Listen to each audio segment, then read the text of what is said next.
Honorable Youth and Sports Transport Minister Sri Mandipalli Ramprasad Reddy గారు ప్రసంగించవలసిందిగా ఆహ్వానిస్తున్నాను. సభకు నమస్కారం. వేదిక పైనున్న పెద్దలు, తండ్రి సమానులు, నవ్య ఆంధ్రప్రదేశ్ నిర్మాత, పూజ్యులు పెద్దలు, ఆంధ్ర రాష్ట్ర ముఖ్యమంత్రి వర్యులు నారా చంద్రబాబు నాయుడు గారికి రాయచోటి ప్రజానికం తరపున పాదాభివందనాలు చేసుకుంటూ ఈ కార్యక్రమాన్ని ప్రారంభిస్తున్న వేదిక పైన సహచర మంత్రివర్య సభ్యులకు అందరికీ నా యొక్క నమస్కారాలు. సార్, ఈ 16 నెలల్లోనే మా నియోజకవర్గానికి ఎన్నో కార్యక్రమాలు మీ ద్వారా అందిస్తున్నాం సార్. ఒకటి ఉంది సార్, నానుడు అడగనిది అమ్మాయిన అన్నం పెట్టదంటారు. గౌరవ ముఖ్యమంత్రి చంద్రబాబు నాయుడు గారు మన నియోజకవర్గానికి ఈ 16 నెలల్లోనే జలజీవన్ మిషన్ కింద 6 మండలాలకు 300 కోట్ల రూపాయలతో తాగే నీరు ఈ రాష్ట్రంలోనే ఫస్ట్ టెండర్కి పిలిచిన వర్క్ కూడా మన నియోజకవర్గం దాన్ని సగర్వంగా మీ అందరి ముందు తెలియజేసుకుంటున్నాం సార్. అలాగే సార్ ఇప్పుడే బస్సులో అడిగారు, శ్రీనివాసపురం రిజర్వాయర్కు ఎంత డబ్బు ఖర్చు పెడితే నీళ్లు వస్తాయంటే, సార్ ఈ శ్రీనివాసపురం రిజర్వాయర్ కల్లా 25,000 ఎకరాలకు ఆయకట్టి వచ్చేసారంటే అప్పుడే కలెక్టర్ గారికి చెప్పడం జరిగింది. అలాగే వెలుగిల్లు ప్రాజెక్టు వల్ల ఎన్ని ఎకరాలకు నీళ్లు ఇవ్వచ్చంటే ఇన్ని ఎకరాలకు ఇవ్వాలంటే అన్ని చెరువులు నింపాలని సార్ ఆదేశాలు ఇవ్వడం జరిగింది. ఇలాగా మన నియోజకవర్గంలో ప్రతి ఒక్క పని అనుక్షణం గౌరవ ముఖ్యమంత్రి గారి నేతృత్వంలో జరుగుతూ ఉంది.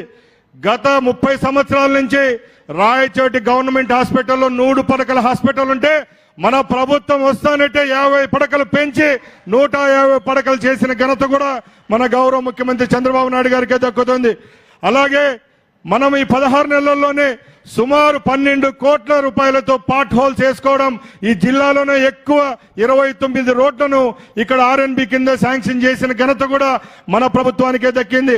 అలాగే 70 కోట్ల రూపాయలతో సిమెంట్ రోడ్ల నిర్మాణం కూడా జరిగింది. ఇలా ప్రతి ఒక్క కార్యక్రమం సార్ గారి నేతృత్వంలో ఈ నియోజకవర్గంలో జరుగుతా ఉంది సార్. ముఖ్యంగా ఇక్కడ మా నియోజకవర్గం నుంచి వచ్చిన మహిళా మనులు చాలా మంది ఉన్నారు సార్. వాళ్ళ ముఖాల్లో సంతోషం, ఈ డిసిప్లిన్ చూస్తా అంటే, ఏదైతే మీరు ఫ్రీగా ఉచిత బస్సు అన్నారో వీళ్ళు ఓట్లేసి గెలిపించిన నాకు ఈ అవకాశం కల్పించిన మీకు మరొక్కసారి సభాముఖంగా ధన్యవాదాలు తెలియజేసుకుంటున్నా సార్. అలాగే సార్, ఏ ఇంటికి పోయినా కూడా తల్లికి వందనం వచ్చిందంటే నవ్వుతా చెప్తారు సార్.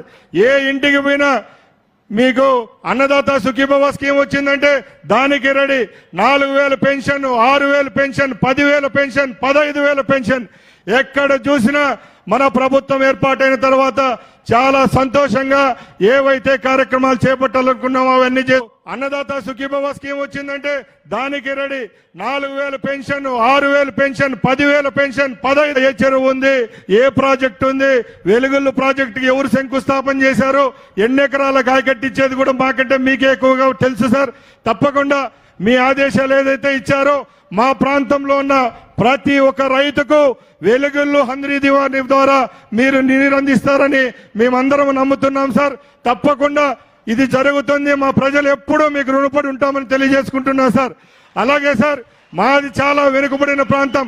మా ప్రాంతంలో నిన్న మీ ఆశీస్సుల వల్ల సుమారు 100 ఎకరాలు ఎంఎస్ఎంఈ పార్కును స్టార్ట్ చేయడం జరిగింది సార్. దానికి కూడా రాయచోటి నియోజకవర్గ ప్రజల ద్వారా మరొక్కసారి ధన్యవాదాలు తెలియజేసుకుంటున్నాం సార్. ముఖ్యంగా తాగునీరు అనేది మాకు చాలా కష్టంగా ఉండేది సార్. మన ప్రభుత్వం ఏర్పాటైన తర్వాత కూడా సుమారు 30 కోట్ల రూపాయలతో బోర్లు వేయించడం జరిగింది సార్. ఇప్పుడు మీరు ఏదైతే జల్ జీవన్ మిషన్ అనే స్కీమ్ను, సెంట్రల్ గవర్నమెంట్ స్కీమ్ను ఫస్ట్ లో మాకు ఇవ్వడం అంతకంటే సంతోషదగ్గ విషయం ఏదీ లేదు సార్. ఒకసారి తప్పట్లు కొట్టండి అంతా.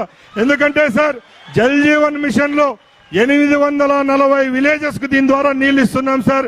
ఈ 840 ఇళ్ళు ఊర్లకు ఇస్తే మన నియోజకవర్గంలో 100% నీళ్లు వెలుగిళ్ళు అలాగే రోడ్ల మడుగు స్కీమ్ ద్వారా వస్తాయి సార్. మాకు నీటి సమస్య అనేది ఉండదు. తప్పకుండా ఇవన్నీ కార్యక్రమాలు మీ ఆశీస్సుల వల్ల జరుగుతూ ఉన్నాయి సార్. తప్పకుండా ఏదైతే మన కూటమి ప్రభుత్వంలో మన నియోజకవర్గాన్ని ఇంకా ముందుకు తీసుకొని పోయేదానికి మనందరి కృషి ఉండాలి. తప్పకుండా చంద్రబాబు నాయుడు గారి నాయకత్వంలో, అలాగే మన యువ నాయకులు లోకేష్ బాబు నాయకత్వంలో రేపు రాబోయే కాలంలో కూడా తెలుగుదేశం పార్టీ జెండాను వచ్చే 20 సంవత్సరాలు నిలబెడతామని సభాముఖంగా తెలియజేసుకుంటూ ఈ అవకాశాన్ని ఇచ్చిన మీకు మరొక్కసారి ధన్యవాదాలు తెలియజేసుకుంటూ సెలవు తీసుకుంటున్నా సార్. జై హింద్. Thank you sir. ప్రజలందరూ ఒకటి గుర్తు పెట్టుకోవాలి. మౌనంగా ఉంటే మనస్సు బాగుంటుంది, ధ్యానం చేస్తే బుద్ధి బాగుంటుంది, దానం చేస్తే సంపాదన బాగుంటుంది, ఉపవాసం చేస్తే ఆరోగ్యం బాగుంటుంది. రాష్ట్రానికి ముఖ్యమంత్రిగా శ్రీ నారా చంద్రబాబు నాయుడు